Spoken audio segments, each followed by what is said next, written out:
Assalamualaikum. Welcome to my channel, Mastering Your Clinical Skills, and I hope you people are doing well. And as the exam is near, I guess on February.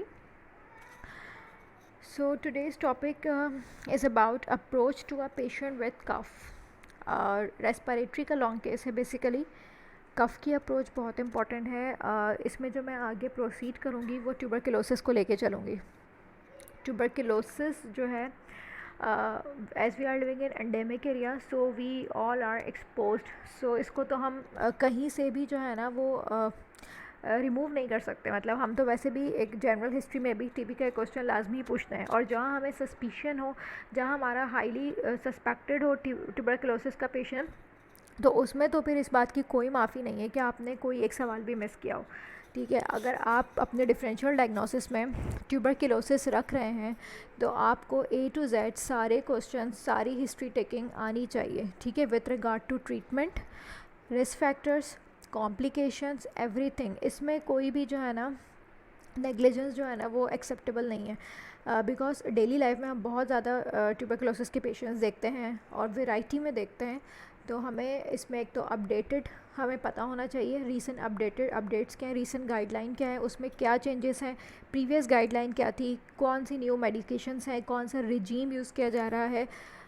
इसका तो viva भी जो है ना मतलब बहुत vast है और बहुत कॉमन टॉपिक है, और पता भी सब कुछ होना चाहिए, और इसकी अप्रोच भी बहुत अच्छे से आनी चाहिए. सो इसी को हम जो है वो लेके चलेंगे आज, approach to a patient with cough. And जिन्होंने चैनल सब्सक्राइब नहीं किया है वो चैनल सब्सक्राइब करें, वीडियो को लाइक करें, कमेंट करें. ठीक है, ओके स्टार्ट करते हैं. कफ़ जो है हमारे पास दो तरह से प्रेजेंट कर सकता है ना, ड्राई कफ़ भी कर सकता है और प्रोडक्टिव कफ़ भी कर सकता है. अब लेकिन हमें अपनी हिस्ट्री में डिफरेंशियल डायग्नोसिस जो है, जब हम उसको रूल आउट करेंगे तो हम दोनों की करेंगे. ठीक है, बिकॉज इतनी ज़्यादा लंबी चौड़ी तो लिस्ट है नहीं. तो हमें, क्योंकि अक्सर पेशेंट सही बता भी नहीं रहे होते, पहले ड्राई होता है फिर बाद में प्रोडक्टिव हो जाता है. समटाइम हिस्ट्री इतनी कंफ्यूजिंग होती है, वो म्यूकस को स्प्यूटम कह रहे होते हैं. तो बेहतर है कि आप सारे ही डिफरेंशियल डायग्नोसिस के एक एक दो दो जो भी सवाल हैं वो कर लें, ताकि आपकी तरफ से कोई भी जो डीडी है वो मिस ना हो. ठीक है, अगेन ओडी पारा करेंगे. अगर पेशेंट कहता है कफ़ है, उसको खांसी है, तो पहले तो ऑनसेट बहुत ज़रूरी है. अचानक शुरू हुई है या बहुत पहले से कोई पुरानी खांसी चल रही है. अक्सर पेशेंट कहते हैं बहुत पुरानी खांसी है. ये भी कहते हैं कि खांसी तो बहुत पहले से, अभी कुछ दिनों से बढ़ गई है, मतलब पेशेंट एग्जैस्परेशन के साथ आया है. ठीक है, कोई क्रॉनिक इलनेस चल रही है, उस पर एग्जैस्परेशन हुई है, या कोई रीसेंट ऑनसेट की है. ठीक है, रीसेंट ऑनसेट का कफ़ है, और ठीक है ऑनसेट हो गया. उसके बाद ड्यूरेशन बहुत इंपॉर्टेंट है कि मतलब विद 4 वीक से ज़्यादा हो गई है तो मतलब क्रॉनिक कफ हो गई है, 6 महीने से, 3 महीने से. तो फिर जितनी भी क्रॉनिक इलनेसेस हैं रेस्पिरेटरी में, क्रॉनिक इन्फेक्शंस हैं, क्रॉनिक डिजीज़ हैं, ILD है, ठीक है, ये सारे कनेक्टिव टिश्यू डिसऑर्डर्स हैं, क्रॉनिक में फिर वो आ जाती हैं.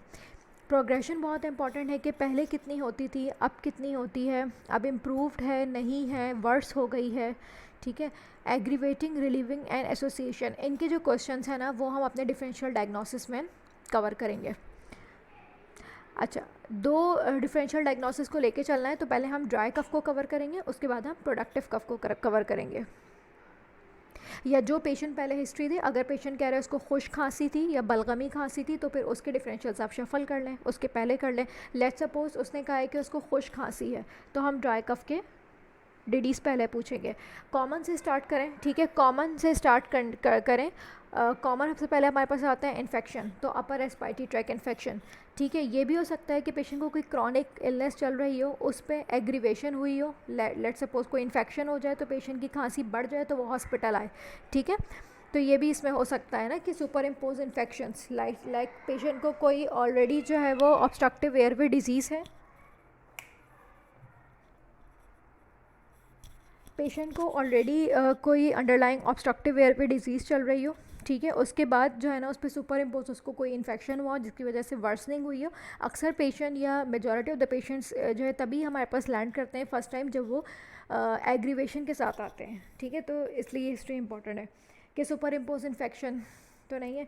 और अपर रेस्पिरेटरी ट्रैक इन्फेक्शन के कुछ ही क्वेश्चंस हैं जो पूछने होते हैं. ठीक है, जिसमें आपने पूछना है कि भाई इससे पहले आपको नज़ला, खांसी, बुखार था, छींकें चल रही थी, ठीक है, और गला ख़राब था, ठीक है, यही सवाल होता है। नेक्स्ट एज़मा, एज़मा की हिस्ट्री बहुत इंपॉर्टेंट है, ठीक है। एज़मा में आपने क्या क्या पूछना है, एज़मा की हिस्ट्री में आपने पूछना है कुछ 2-3 बहुत इंपॉर्टेंट चीज़ें हैं जो आपने पूछनी होती है, जिनको आप रूल आउट नहीं कर सकते। एज़मा की हिस्ट्री में बहुत इंपॉर्टेंट होती है, जैसे कि उसमें होता है डायर्नल वेरिएशन। डायर्नल वेरिएशन में आप क्या पूछेंगे कि भाई जो आपकी खांसी है ये सुबह में ज़्यादा होती है या शाम में ज़्यादा होती है, ठीक है। सीजनल, सर्दियों में ज़्यादा होती है या गर्मियों में होती है या पूरा साल ही चलती रहती है। फैमिली हिस्ट्री, घर में किसी और को या ख़ानदान में किसी को इस तरह का मसला तो नहीं है।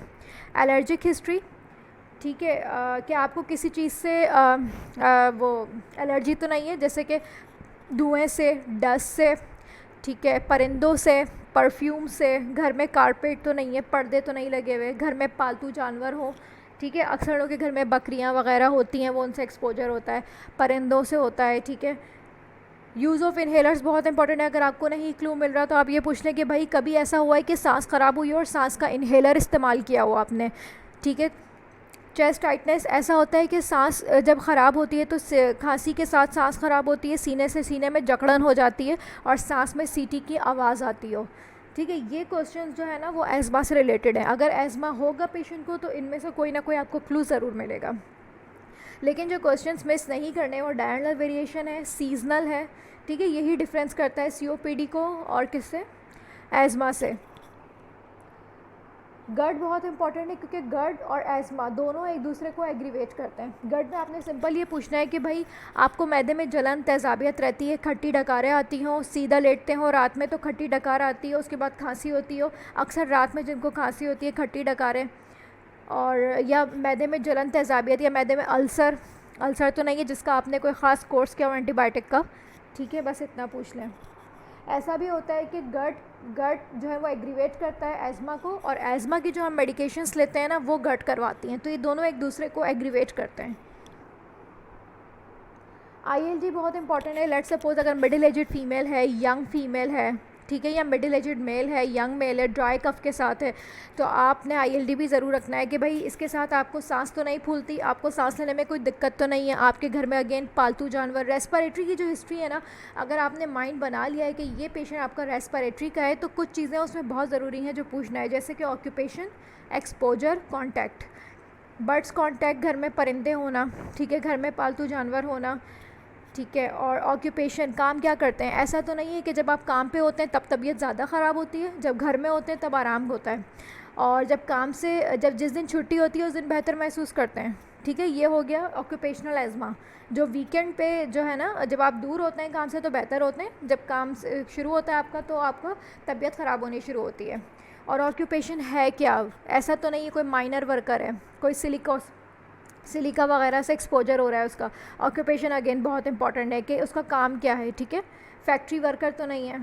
दूसरा, रेडिएशन, कभी शुआएँ तो नहीं हुई हैं, कभी शुआएँ लगी हों, कभी कोई शुआएँ लगी हों। और दूसरा इसमें एक और चीज़ है बायोमास एक्सपोजर। अक्सर जो फीमेल्स होती हैं ना, क्योंकि हम लोग गवर्नमेंट सेटअप में जब प्रैक्टिस करते हैं तो बहुत सारे इंटीरियर के भी पेशेंट्स आते हैं, तो उनमें बहुत पॉजिटिव हिस्ट्री मिलती है कि भाई लकड़ियों के चूल्हों पे खाना बनाया है, तो ये आपने ज़रूर पूछना है कि ऐसा तो नहीं हुआ कभी लकड़ियों के चूल्हे इस्तेमाल किए हों, ठीक है, तो उससे बायोमास एक्सपोजर। नेक्स्ट हो गई ड्रग्स, ड्रग इंड्यूस फाइब्रोसिस, बहुत इंपॉर्टेंट क्वेश्चन है। हकीमी दवाइयाँ तो नहीं लेती, चावल के दाने जैसी गोलियाँ, कोई गोली जो हफ्ते में 1 से 2 दफ़ा इस्तेमाल करती हूँ, कोई जोड़ों के दर्द की गोली, कोई दिल की धड़कन की गोली, कोई ब्लड प्रेशर के लिए कोई गोली इस्तेमाल करती हूँ।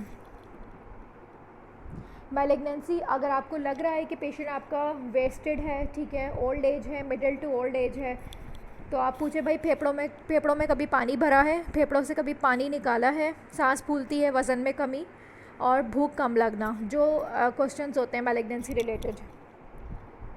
ओके, अब आ जाएंगे हम प्रोडक्टिव कफ पे। तो प्रोडक्टिव कफ की जो हमने पूछनी है उसमें हमारे पास आता है LRTI। अगेन इन्फेक्शन से स्टार्ट करेंगे। LRTI में आप पूछे कि भाई इसके साथ आपको बहुत तेज़ बुखार हुआ हो, बलगमी, खांसी हुई हो, सांस लेने में सीने में दर्द होता हो और सांस फूलती हो, मतलब नमूनिया आप बेसिकली पूछना चाह रहे हैं।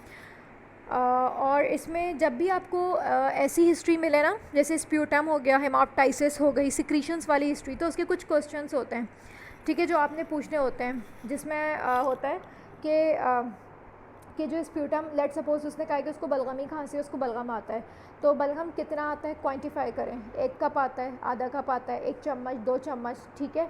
और बलगम पूरा दिन में कितनी दफ़ा आता है, सुबह में आता है, खाली शाम में आता है, या पूरा दिन में लगातार आता है, ठीक है। बलगम में खून कितना आता है, खून आता है तो वो जमा हुआ होता है या पूरा ही खून में होता है, या स्पॉट्स होते हैं ब्लड के, ठीक है।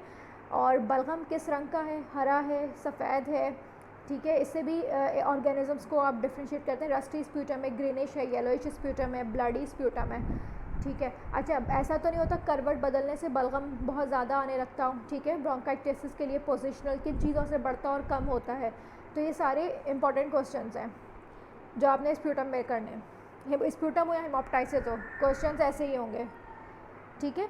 नेक्स्ट फिर डिफरेंशियल डायग्नोसिस जो हमने इसमें रखना है वो ट्यूबरकुलोसिस, जिसको मैं आगे लेके चलूँगी। ट्यूबरकुलोसिस के वही क्वेश्चंस हैं जो हर दफ़ा होते हैं कि भाई आपको, आप पहले एक्सपोजर पूछ लें कि आपको पहले कभी टीबी हुई है, घर में किसी को टीबी है, जहाँ काम करते हैं वहाँ किसी को टीबी हुई है, आपको रात में हल्का बुखार चढ़ जाता हो, पसीने आते हो, वज़न कम हो रहा हो, भूख कम लग रही हो, कोई पुरानी खांसी, सांस में तकलीफ़ हो। फिर आ जाए ब्रोंकाइटिस। ब्रोंकाइटिस का वही क्वेश्चन था कि स्प्यूटम में आपने पूछना है कि करवट बदलने से बलगम बहुत ज़्यादा आता हो, बलगम में बदबू आती हो, बलगम हरे रंग का आता हो, या बलगम में खून आता हो। नेक्स्ट ऑटो इम्यून के भी सेम क्वेश्चंस होते हैं जिसमें आपने पूछना है, क्योंकि connective tissue disorders itself drug induce भी कराती हैं फाइब्रोसिस, और उनके साथ एसोसिएशन में भी ILD होता है। तो आपको ये लाजमी क्वेश्चन पूछना है जिसमें वही हम जो कॉमन जो 3 to 4 क्वेश्चन है जो हम पूछते हैं कनेक्टिव टिश्यू के, जिसमें है कि आपके हेड से स्टार्ट करें, आपके बाल झड़ते हों, ठीक है, चेहरे पे रैशेस होते हों, धूप में जाने से चेहरा लाल हो जाता हो, मुंह में छाले रहते हों, छोटे जोड़ों में दर्द रहता हो, और जिल्द में जो है वो खिंचाव महसूस होता हो, कनेक्टिव टिश्यू डिसऑर्डर्स के। Next congestive cardiac failure. Congestive cardiac failure भी तो इस तरह प्रेजेंट कर सकता है कफ के साथ, why not acute pulmonary oedema, chronic pulmonary oedema, congestive cardiac failure और कार्डियक एज़मा, ठीक है। कार्डियक एज़मा आपने सुना होगा कि जिन पेशेंट्स को कंजेस्टिव कार्डियक फेलियर होता है और वो बार बार उनको प्लूरल एडिमा होता है, तो उनके चेस्ट में भी वही फाइंडिंग्स होती हैं, वीजिंग होती है, तो उसको हम कार्डियक एज़मा भी कहते हैं। उसके लिए आपने सिंपल 2-3 क्वेश्चंस होते हैं जो आप CCF के लिए करते हैं कि भाई सांस अगर फूलता है तो सीधा लेटने पे फूलता है, ठीक है। आप कितने तकिए इस्तेमाल करते हैं रात में, आपको नींद नहीं आती, अक्सर पेशेंट्स जो रेस्टलेस होते हैं उनको नींद नहीं आ रही होती। PND ऐसा तो नहीं है कि पैरोक्सिस्मल नॉक्टर्नल डिस्निया कि आप नींद से गड़बड़ा के उठते हो सांस की वजह से और पैरों में सूजन, आपके पैरों में सूजन तो नहीं आती, ठीक है। ये आपको, आप डायरेक्टली पूछ लें कि आपको दिल का कोई मसला तो नहीं है, कोई बाईपास एंजियोग्राफी हुई हुई हो, ठीक है। लंग एब्सेस में आपने पूछना है, अगर आपको हिस्ट्री, यंग लड़का है और आपको लग रही है सजेस्टिव हिस्ट्री की कोई ड्रग एडिक्शन की, तो आप पूछें भाई किसी किस्म का कोई नशा तो नहीं करते। मैं पहले ही बता चुकी हूँ कि हाई रिस्क सेक्सुअल बिहेवियर की और IV ड्रग एब्यूज़र की डिटेल्ड हिस्ट्री जो है वो कैसे लेनी है, वो आप मेरी प्रीवियस वीडियोस में सुन सकते हैं, उसको जो डिटेल्ड मैंने ड्रग एडिक्शंस की एक हिस्ट्री बताई है, ठीक है। फिर आप पूछें लंग एब्सेस किन, पहले तो ये ज़रूरी है कि लंग एब्सेस किन किन को हो सकता है, हर इम्यूनो कॉम्प्रोमाइज़ पेशेंट को हो सकता है। Let suppose IV drug abuser है, ठीक है, स्ट्रोक का पेशेंट है, एस्पायरेशन के साथ हो सकता है। अब किन पेशेंट्स में एस्पायरेशन का रिस्क होगा, जिनको एंजी ट्यूब पास हुई हुई होगी, जिनको स्ट्रोक होगा, ठीक है, जो कीमोथेरेपी अगेन इम्यूनो कॉम्प्रोमाइज़, जिनको dental abscess, dental hygiene poor है, उनमें हो सकता है, ठीक है। लंग एब्सेस में भी हाई ग्रेड स्विंगिंग फीवर होगा, ओके। क्रॉनिक ब्रोंकाइटिस में आपने क्या पूछना है कि भाई वही खांसी, बलगम हो गया, सांस में तकलीफ, इन्हेलर्स आपने पूछना है कि भाई कभी किसी डॉक्टर ने आपको इन्हेलर बताया हो, ठीक है, कभी कोई सांस का इन्हेलर इस्तेमाल किया हो, सिगरेट पीते हैं आप या किसी किस्म का हुक्का स्मोक करते हैं, और बायोमास एक्सपोजर। या आप ये भी पूछ सकते हैं कि ऐसा होता है कभी अस्पताल में दाखिल हो और छोटी सांस की मशीन लगी हो, बाईपैप वगैरह, अगर आपको लग रहा है कि वो पेशेंट COPD हो सकता है, ओके। अब यहाँ पे आपके जो है ना डिफरेंशियल डायग्नोसिस में आपने क्लू अपने 3-4 बना ली, जिसमें से ट्यूबरकुलोसिस टॉप पे रखा है, ठीक है। अब ट्यूबरकुलोसिस की बाकी हिस्ट्री जो है वो उससे रिलेटेड करनी है, ठीक है, क्योंकि ट्यूबरकुलोसिस बहुत कॉमन है और इसकी एक बहुत अच्छी हिस्ट्री लेनी आनी चाहिए। तो रिस्क फैक्टर्स और etiology में आपने क्या पूछना है, एक्सपोजर, ऐसा तो नहीं है कि पहले से एक्सपोज्ड है, उसमें क्या पूछना है आपने कि भाई आपको, आपके घर में किसी को TB तो नहीं है, ठीक है, आपको कभी TB हुई है, या जहाँ आप काम करते हैं वहाँ किसी को टीबी जो है वो टीबी हो। अगर पेशेंट को ऑलरेडी किसी भी जगह की टीबी हो चुकी है या ऑलरेडी ऐसा भी तो होता है कि उनको रीएक्टिवेशन होती है, तो फिर तो आपका एक्सपोजर का कोई फ़ायदा नहीं है ना, क्योंकि पेशेंट तो ऑलरेडी एक्सपोज्ड है। लेकिन अगर उसकी प्रीवियस कोई हिस्ट्री नहीं है कि ट्यूबरकुलोसिस की, तब ये एक्सपोजर की हिस्ट्री जो है वो तब इम्पॉर्टेंट हो जाएगी। और एक्सपोजर जो है वो ज़रूरी कौन सा होता है कि आपका क्लोज़ कांटेक्ट हो 15 मिनट्स का इन 24 आवर्स, तो वो क्लोज़ कांटेक्ट पॉजिटिव एक्सपोजर में आता है। वर्क प्लेस हो गया, क्लोज़ कांटेक्ट हो गया, प्रीवियस हिस्ट्री हो गई। Okay, complications. अब आपने कॉम्प्लिकेशंस को भी सोचना है। देखें, ये 8 मिनट्स में आपने करना है, तो इतनी अच्छी प्रैक्टिस करें कि आप जो है ना 8 मिनट्स में अपनी ये सारी चीज़ें कर लें। आई नो कि मुश्किल है, ट्यूबरकुलोसिस बहुत वास्ट टॉपिक है, बट प्रैक्टिस से हो जाएगा। CNS हेड से स्टार्ट करें। आपने सिंपल ये पूछना है कि भाई आप टीबी सस्पेक्ट करें, अब आपको कॉम्प्लिकेशंस को भी तो स्क्रीन आउट करना है कि भाई आपको सर में दर्द रहता है, झटके आते हैं, ऐसा तो नहीं हुआ कभी आप बेहोश हुए हो, आपको फोकल डेफिसिट, आपके जिस्म के आधे हिस्से पे फालिज जैसी कमज़ोरी हुई हो, आपका चेहरे पे सुनपन टेढ़ापन हुआ हो, आपकी नज़र में कमज़ोरी या नज़र चली गई हो, ठीक है, या चेहरे पे टेढ़ापन हुआ हो, ठीक है। अगर तो उसको टीबी, ट्यूबरकुलोमास, अगर कुछ इस तरह की हिस्ट्री होगी तो वो आपको इसमें ज़रूर क्लू मिलेगा उसका। फिर रेस्पिरेटरी की तो आप ऑलरेडी हिस्ट्री डिटेल ले चुके हैं। अच्छा, न्यूमोथोरैक्स का भी आप पूछ सकते हैं कि ऐसा तो नहीं हुआ कभी फेफड़ों में ट्यूब डली हो, ठीक है, न्यूमोथोरैक्स के लिए प्लूरल ट्यूब, चेस्ट ट्यूब, या कभी सांस के मसले की वजह से वेंटिलेटर पे गए हो या छोटी सांस की मशीन लगी हो। Next, cardiac. आप पूछें कि भाई ऐसा तो नहीं होता उठने बैठने में सीने में दर्द होता हो, ठीक है। कंस्ट्रक्टिव पेरिकार्डिटिस को कैसे पूछेंगे? पैरों में सूजन हो गई हो, पेट पे सूजन हो गई हो, राइट हार्ट फेलियर के साइंस होंगे, और कभी फेफड़ों में पानी भरा हो, क्योंकि कंस्ट्रक्टिव पेरिकार्डिटिस जो है वो एक लॉन्ग टर्म कॉम्प्लिकेशन है। स्पाइन का कैसे पूछेंगे कि रीढ़ की हड्डी में रीढ़ की हड्डी में दर्द हुआ हो, रीढ़ की हड्डी में कभी कोई दाना बना हो, कमर में दर्द रहता हो, ऐसा तो नहीं हुआ कि निचले हिस्से में जो दोनों पैरों में सुनपन होता हो, दोनों पैरों में कभी कमज़ोरी आई हो, ठीक है। स्फिंक्टर कंट्रोल स्पाइनल कॉर्ड के लिए आप पूछेंगे कि पेशाब पखाना महसूस होता है या ऐसा हुआ है कि कभी आपको महसूस ना हुआ हो, ठीक है। और लोअर लिम वीकनेस के क्वेश्चन आएंगे इसमें। नेक्स्ट आ गया बोन्स एंड जॉइंट्स। आप वही पूछेंगे हड्डियों में दर्द, जोड़ों में दर्द, और या कभी किसी हड्डी का कोई फ्रैक्चर हुआ हो, ठीक है, क्योंकि कंप्रेशन फ्रैक्चर्स, अगर स्पाइनल कॉर्ड इन्वॉल्व होगी तो कंप्रेशन फ्रैक्चर्स हो सकते हैं उसमें, या ऑस्टियोमाइलाइटिस बोन।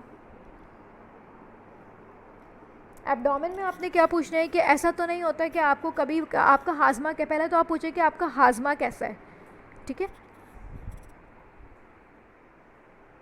पहले तो आप पूछें कि आपका हाजमा कैसा है, ठीक है, कि आपका हाजमा ठीक है, आपको ऐसा तो नहीं होता कभी कब्ज़ कभी मोशन होते हो, ठीक है, या पतले पखाने होते हो, पेट में सूजन रहती हो, पेट में दर्द होता हो, या मोशन रह रहे हो, पतले मोशन, या खून आया हो कभी, या काले रंग का पखाना होता हो, ठीक है, लो ग्रेड फीवर, आपको हल्का बुखार रहता हो।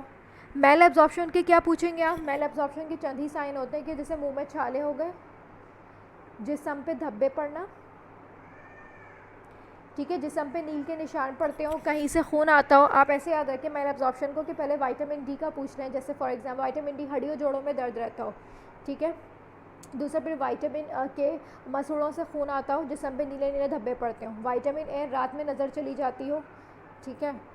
विटामिन सी, मसूड़ों से खून आना, ठीक है, ए डी ई एंड के, विटामिन के, ये सारे हो गए इसमें, ठीक है। और जिंक के लिए आप पूछ सकते हैं कि जैसे आपको ख़ारिश होती हो या जल्द आपकी बहुत ज़्यादा खुश्क रह रही हो, मेल एब्जॉर्प्शन के साइंस हैं ये सारे। और मेल एब्जॉर्प्शन में आता है पैरों में सूजन और लो ग्रेड फीवर। एड्रीनल का आपने पूछना है, एडिशंस बहुत ज़रूरी है, क्योंकि अक्सर जो पेशेंट्स आते हैं ना वो बहुत पिगमेंटेड होते हैं, स्पेशली अगर ट्यूबरकुलोसिस सस्पेक्टेड होते हैं तो पिगमेंटेड होते हैं, डार्क कॉम्प्लेक्जन होता है। तो आप ये पूछें कि अगर आपको लग रहा है पेशेंट, ऐसे नहीं पूछ लेना, लॉजिक होनी चाहिए, अगर आपको लग रहा है पेशेंट पिगमेंटेड है, और तो आप उससे ये पूछ सकते हैं कि आपकी रंगत शुरू से ही इतनी गहरी है या आपको लग रहा है कि अभी कुछ दिनों से रंगत गहरी होती जा रही है, ठीक है। फिर आप पूछें कि ऐसा तो नहीं आपको जब लेट के उठते हैं तो चक्कर आते हैं, पोस्चरल ड्रॉप, ठीक है, आपको अक्सर पेट ख़राब रहता है, उल्टी रहती है, उल्टी और उबकाइयाँ आती हैं, ठीक है। एडिशंस में नॉजिया वॉमिटिंग कॉमन है। डार्क स्किन, वर्टाइगो का, postural drop, vomiting, low blood pressure, BP कम रहता हो, आपका तबीयत डाउन रहती हो, ये सारे एडिशंस क्राइसिस के क्वेश्चंस हैं। नेक्स्ट रीनल में आप पूछें कि आपको पेशाब सही आता है, छोटे पेशाब में कोई झाग, जलन, तकलीफ़, खून, छोटा पेशाब कभी कम हो गया हो, कभी बंद हो गया हो, कभी डायलिसिस हुआ है, कभी इसमें खून आया हो। ड्रग हिस्ट्री बहुत इंपॉर्टेंट है। लेट्स सपोज़ कि अगर पेशेंट ऑलरेडी, ऐसा भी तो हो सकता है ना कि आपके पेशेंट को पहले से किसी और चीज़ की टीबी हुई हो, ठीक है, और अब वो रीएक्टिवेशन के साथ आया हो, या ये भी हो सकता है कि पेशेंट ऑलरेडी, ऐसा भी तो हो सकता है कि पेशेंट डायग्नोस्ड हो चुका है वार्ड में और वो ऑलरेडी एटीटी पे है। अब आप पे फ़र्ज़ है कि आपने, अगर पेशेंट ने कह दिया है कि भाई वो दवाई ले रहा है टीबी की, या उसने पहले कभी ली है, तो आपको ये सारे क्वेश्चंस करने होंगे, इसमें से आप कोई भी क्वेश्चन छोड़ नहीं सकते।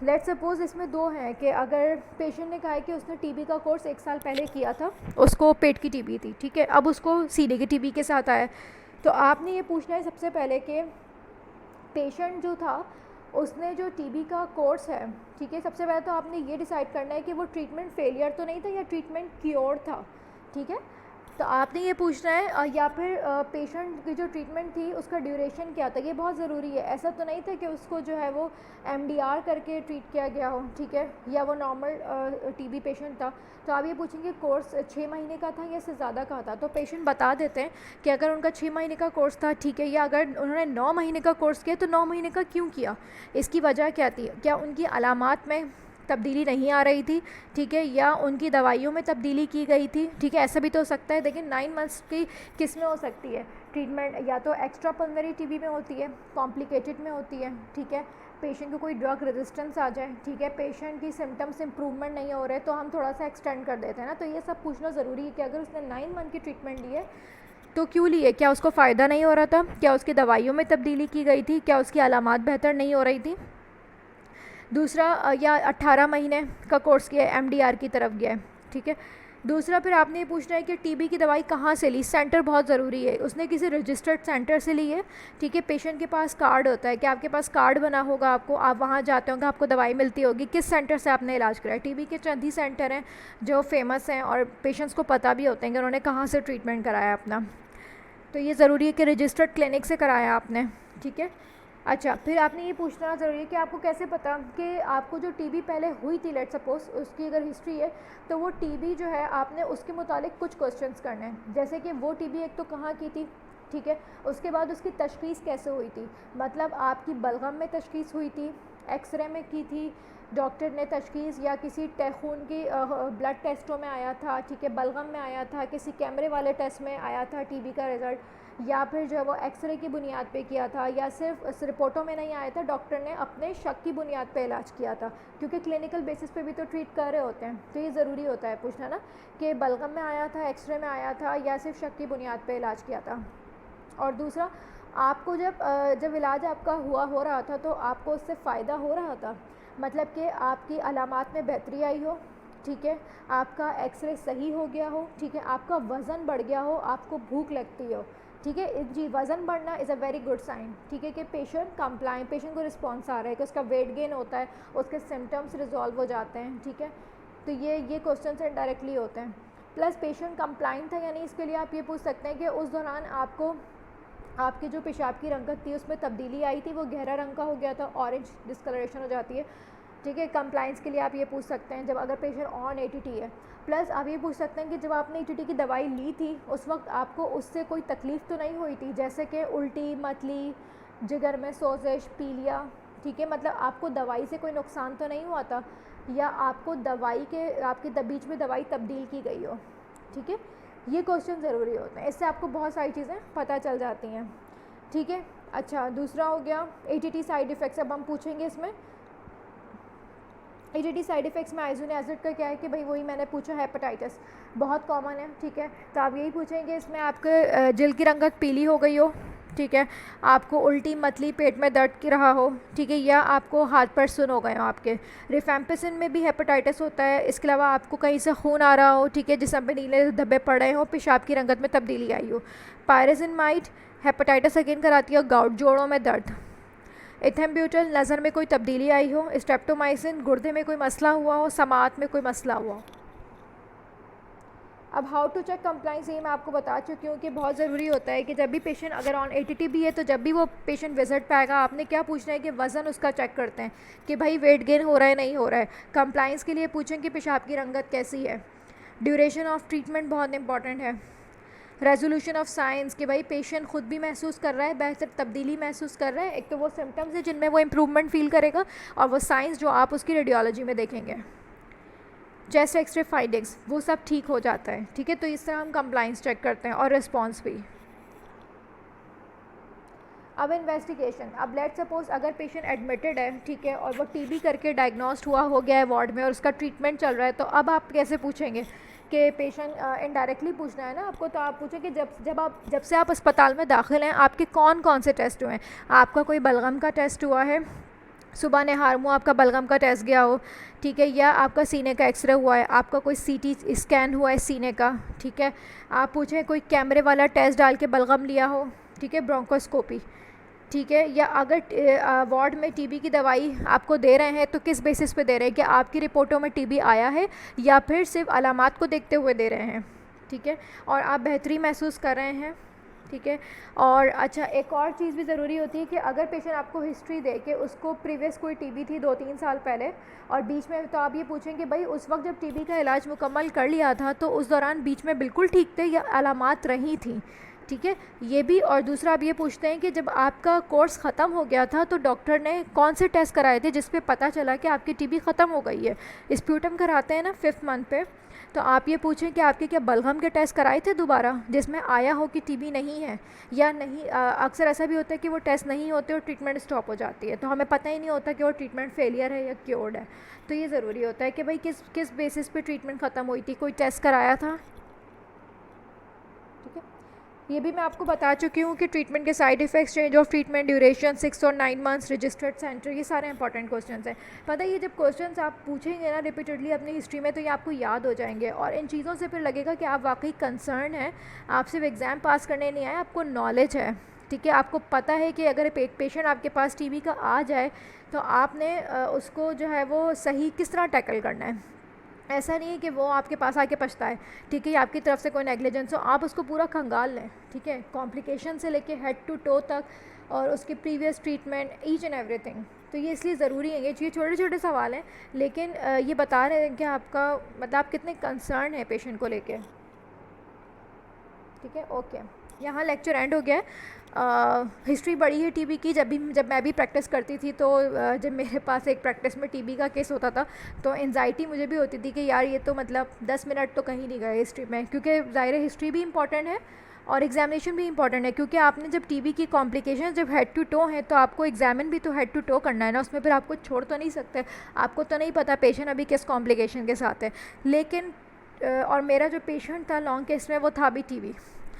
तो टीबी इतना कॉमन है, बहुत अच्छे से आना चाहिए, और हिस्ट्री बहुत इजी है, बस सिर्फ प्रैक्टिस की ज़रूरत है। आई होप कि ये आपको हेल्प करेगी, ठीक है। इस पर फिर अब नेक्स्ट वीडियो में मैं शॉर्ट केस कराऊंगी, रेस्पिरेटरी का शॉर्ट केस, ठीक है। अगेन जिन्होंने चैनल सब्सक्राइब नहीं किया वो सब्सक्राइब करें, लाइक करें, शेयर करें, कमेंट करें, ठीक है। और thank you, good luck for your exam.